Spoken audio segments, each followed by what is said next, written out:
Assalamualaikum warahmatullahi wabarakatuh. Saya Nindya Yustira Punumasari. Dalam video ini saya akan menjelaskan unit ke-11, yaitu manusia dalam keragaman sosial, budaya, dan peradaban. Oke, mari kita simak penjelasannya.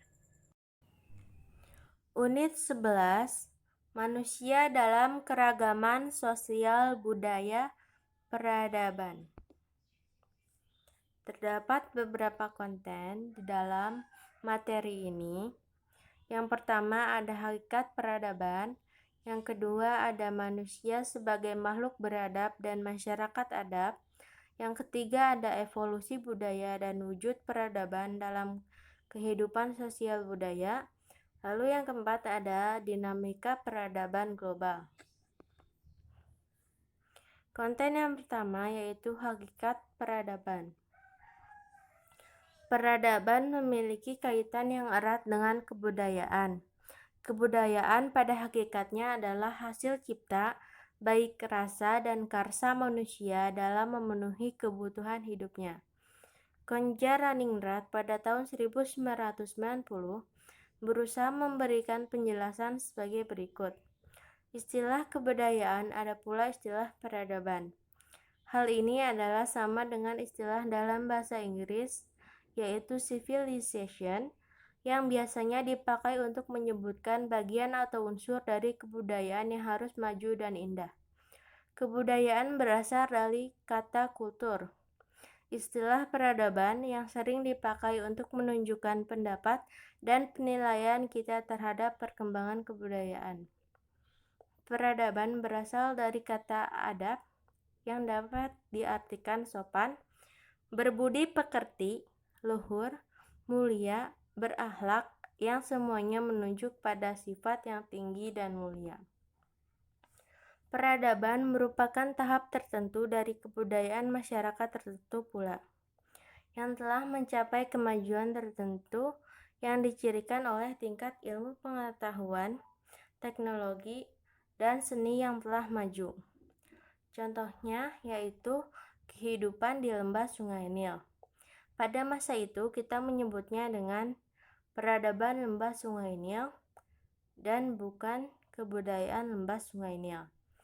Hal ini dikarenakan sebab mereka telah memiliki organisasi sosial, kebudayaan, dan cara berkehidupan yang sudah maju bila dibanding dengan bangsa lain. Maka kita menyebutnya dengan peradaban lembah Sungai Nil. Lalu konten yang kedua ada manusia sebagai makhluk beradab dan masyarakat adab. Manusia sebagai makhluk beradab artinya pribadi manusia itu memiliki potensi untuk berlaku sopan, berakhlak, dan berbudi pekerti yang luhur menuju pada perilaku manusiawi. Konsep masyarakat adab berasal dari konsep civil society, dari asal kata society civilis. Istilah masyarakat adab dikenal dengan kata lain, masyarakat sipil, masyarakat warga, atau masyarakat madani.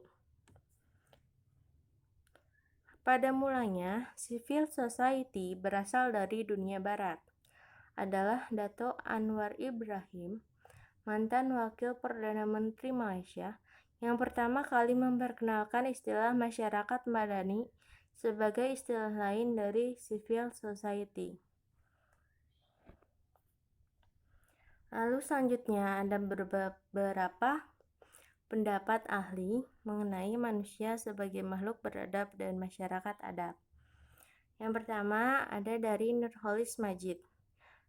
Ia menyebut masyarakat madani sebagai masyarakat yang berkeadaban, memiliki ciri-ciri antara lain egalitarianisme, menghargai prestasi, keterbukaan, penegakan hukum dan keadilan, serta toleransi dan pluralisme, serta keterbukaan dan penegakan hukum dan keadilan, dan toleransi dan pluralisme, serta musyawarah. Lalu yang kedua ada Muhammad A.S. Hikam pada tahun 1990.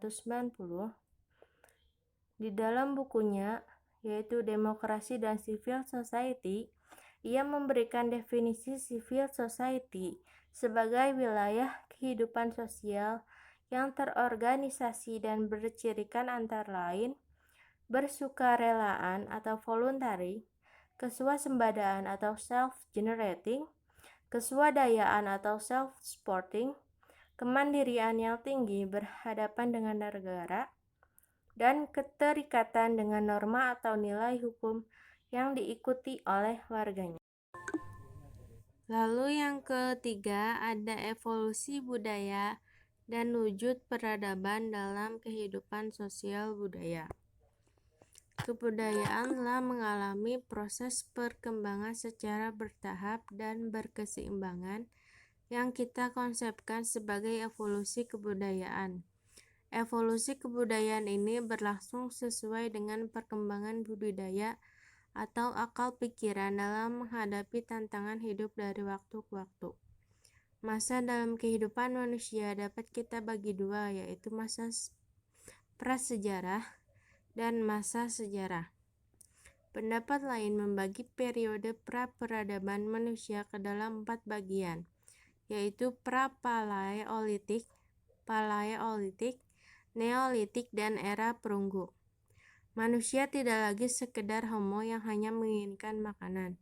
Manusia berkembang dari homo menjadi human karena kebudayaan dan peradaban yang diciptakan. Sedangkan untuk sejarah kebudayaan di Indonesia, R. Sukmono pada tahun 1973 membagi menjadi 4 masa. Di antaranya, yang pertama zaman prasejarah, yang kedua zaman purba, yang ketiga zaman madya, dan yang keempat zaman baru atau modern.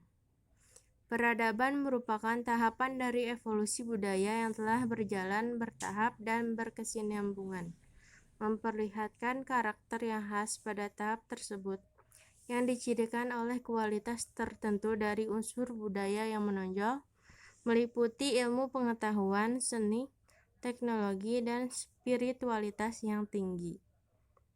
Lalu, yang terakhir atau konten yang keempat yaitu dinamika peradaban global. Menurut Arnold Y. Toynbee, seorang sejarawan asal Inggris, lahirnya peradaban itu diuraikan dengan teori challenge and response. Peradaban itu lahir sebagai respons atau tanggapan manusia yang dengan segenap daya upaya dan akalnya menghadapi, menaklukkan, dan mengelola alam sebagai tantangan atau challenge, guna mencakup kebutuhan dan melestarikan kelangsungan hidupnya. Lalu ada pendapat dari Alvin Toffler menganalisis agar meningkatkan efisiensi dan pembaharuan dan peradaban masyarakat akibat majunya ilmu dan teknologi. Di dalam bukunya yang berjudul The Third Wave tahun 1981, ia menyatakan bahwa gelombang perubahan peradaban umat manusia sampai saat ini mengalami 3 gelombang, yaitu gelombang pertama mengalami peradaban teknologi pertanian. Gelombang kedua mengalami peradaban teknologi industri, dan gelombang ketiga mengalami peradaban teknologi informasi. Sebagai tambahan, gelombang ketiga terjadi dengan kemajuan teknologi dalam bidang komunikasi dan data processing, penerbangan dan kelautan, energi alternatif, dan energi yang dapat diperbaharui.